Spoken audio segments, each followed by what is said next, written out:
Ramazani e ka një terezi të vetën, e ka një program të vetën i cili deshëm apo nuk deshëm, ne i përshtatemi ati. Për shkak të kësaj, ne gjithmonë bisedojmë para Ramazanit, a u bane gati para Ramazan, nuk e çfarë të bash gati, thjesht një përgatitje shpirtërore, e cila në një farë mënyre për ata që nuk e përjetojnë Ramazanin për herë të parë, ata tani më e kanë të provuar, e kanë të ditur, edhe e dinë se çka i pret në Ramazan.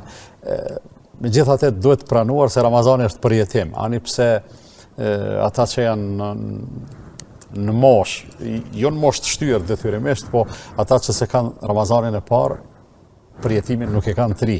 Megjithatë konsideroj se secili Ramazan është përjetim në vete.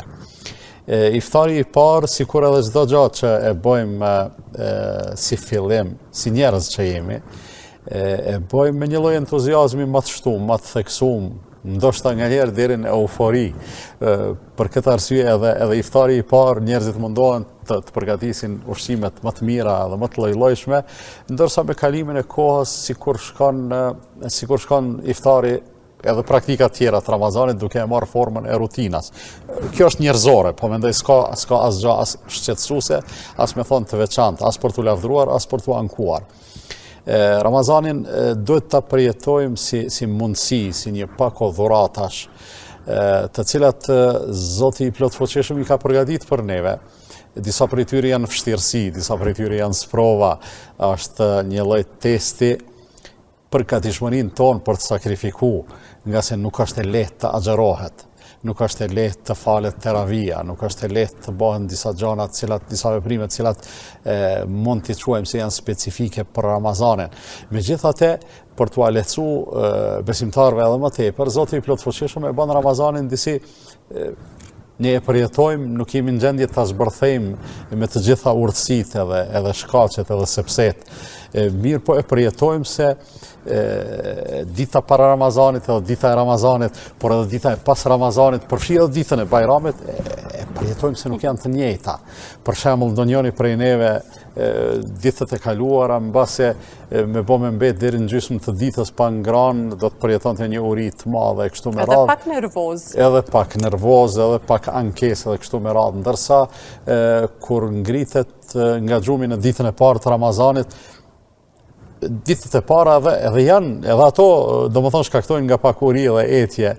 Mirë po e di se themi ne e ka bën jetë deri në iftar me ndajt pa ngrana dhe pa pi, edhe në këtë rast nuk e dëgjojmë as edhe ankesën më të vogël.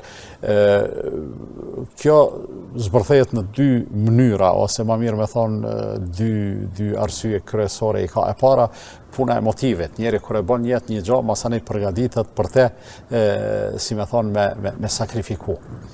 Edhe e dyta, atmosfera është ajo e cila njerëzit i bën të durueshëm. Kur të gjithë agjerojnë, ose pjesa dërmuese agjerojnë, atëherë secili agjerues në një farë mënyre ndikohet prej agjeruesit tjetër, se secili rrezaton edhe pa vrejt, kështu që krijohet një atmosferë përgjithshme e asaj që ne e quajmë devotshmëri, e gatishmërisë për të bërë diçka për Zotin fuqiplot. Kësaj njeriu zbulon në veten e tij një potencial për cilin ndoshta 2 ditë para Ramazanit nuk ka qenë i vetëdijshëm. Mundëm me i marë pa tendencë, gjithsesi mundëm me i marë shembull konzumues të duhanit. Pirja e duhanit nuk është gjë e mirë, të gjithë pajtohemi, ata që e pinë, ata e dinë më mirë se na që se pimë, se s'është gjë e mirë. Megjithatë ndonjëri prej tyre pa Ramazan nuk është në gjendje të kalojë 2 orë, 3 orë pa ndezë një cigare. Përdesja në Ramazan ai e ka programuar veten edhe deri në iftar e di se absolutisht nuk bie në sprovën e duhanit. Po në momentin që bëhet iftari, masandej prapë s'ka kush që e ndalë. Njeri gotuj, mandej duhanin me edhe me një. Pse bëhet kjo? Kjo ndodhe dhe me ne që ushqehemi, pim, e kështu me radhë, dhe më thonë, nuk ka të bëj kjo vetëm me duhanin, por dua të them se e zbulon njeriu në veten e tij një potencial që e posedon, edhe pa Ramazan e posedon. Mirë pa është i fshehur edhe pa e qitë veten në sprovë, pa e sforcu vetën nga pak, nuk jemi të vetëdijshëm se sa mund të rezistojmë, sa mund të bëjmë, sa fuqi edhe forcë kemi e kështu me radhë. Pra, me këto që po i shpjegojmë Ramazani, muajin shenjtë të Ramazanit, na mëson edhe durimin. Po, durimin edhe vetë përmbajtjen. Dy gjëra skajshmërisht të rëndësishme në jetën njerëzore. E që Zoti i shpërblen shumë durimtar. Pa pikë dyshimi. Durimi, sikur se thot Kurani famadh, thot vetëm durimtarët shpërblehen me shpërblim pa mas. Kjo as pak nuk është e çuditshme kur e kemi parasysh se durimi nuk është një veprim i caktuar, por durimi mund të jetë burimi i energjisë për të gjitha veprimet e duhura që duhet t'i bëjmë, për vetëpërmbajtjen nga të gjitha veprimet e këqija prej cilave duhet të largohemi, dhe njëkohësisht durimi është edhe ajo rezistenca për të mos na thyrë provat edhe vështirësitë e jetës, ndonjë fatkeqësi, ndonjë diçka e pakëndshme prej më të lehtave deri te më të rëndat, edhe besimtari ato i përballon me durim. Dhe sipas kësaj, domethënë durimi e ka vlerën pothuajse të gjitha veprave së bashku. E këtu në këtë emision që e nisëm bashkë, unë u tregova pak e padurueshme në këtë rast, për shkak që u futa më njëherë tek tema e Ramazanit dhe agjerimit dhe harrova në fillim ju pyet hoxh niyet, a është gjithçka bardhëzi, se emisioni është bardhëzi dhe kur e kam nisi koncept, më ka dok pak interesant me diskutu me hoxhallarët këtë pjesë. Unë do të thoja se jeta gjithsesi nuk është bardhëzi, por e bardha dhe e zeza simbolizojnë gjëra interesante, kur e kemi parasysh atë dualizmin i cili megjithatë mbretëron në shumë sfera të jetës.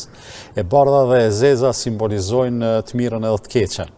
Ne shpesh i përdorim këto dy ngjyra, edhe pse ngjyrat në vetvete nuk është se e kanë detyrimisht simbolikën e gjënave të caktuara, mirë po, për shembull dikujt kur dojmë me lavdru i themi zemër bardh.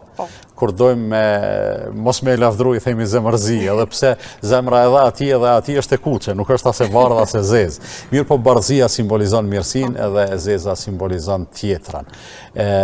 Është jeta vetëm bardhëzi, jeta nganjëherë madje mund të mos jetë jo që s'është bardhëzi, për dikend është vetëm bardhë, për dikend vetëm zi, ndërsa për neve do të duhet ishte edhe e bardha dhe e zeza dhe të gjithë ngjyrat dhe nuancat tjera. A i duhen njerit të gjitha nuancat? Pa pikë dyshimi që po, për arsye se shef, sikur neve të na kërkohet tash që të kthehemi në teknologjinë bardhëzi. Sa monotone do të duke jeta. Sot kanë dalë teknologji edhe gjanat të cilat edhe ato fotot e kahershme që kanë qenë në teknikën bardhëzi, po i bojnë me ngjyra. Et mos flasim më për atë avancimin i cili ngjyrat i bën akoma më të qarta. Jeta është e këtillë. Problemi nganjëherë ekziston jo te ekzistenca ose mos ekzistenca e ngjyrave, sa është prezent të aftësia ose jo e njeriut, jo për me i pa ngjyrat. Me i pa. Do më thonë se ne kemi shumë problem në jetën e përditshme.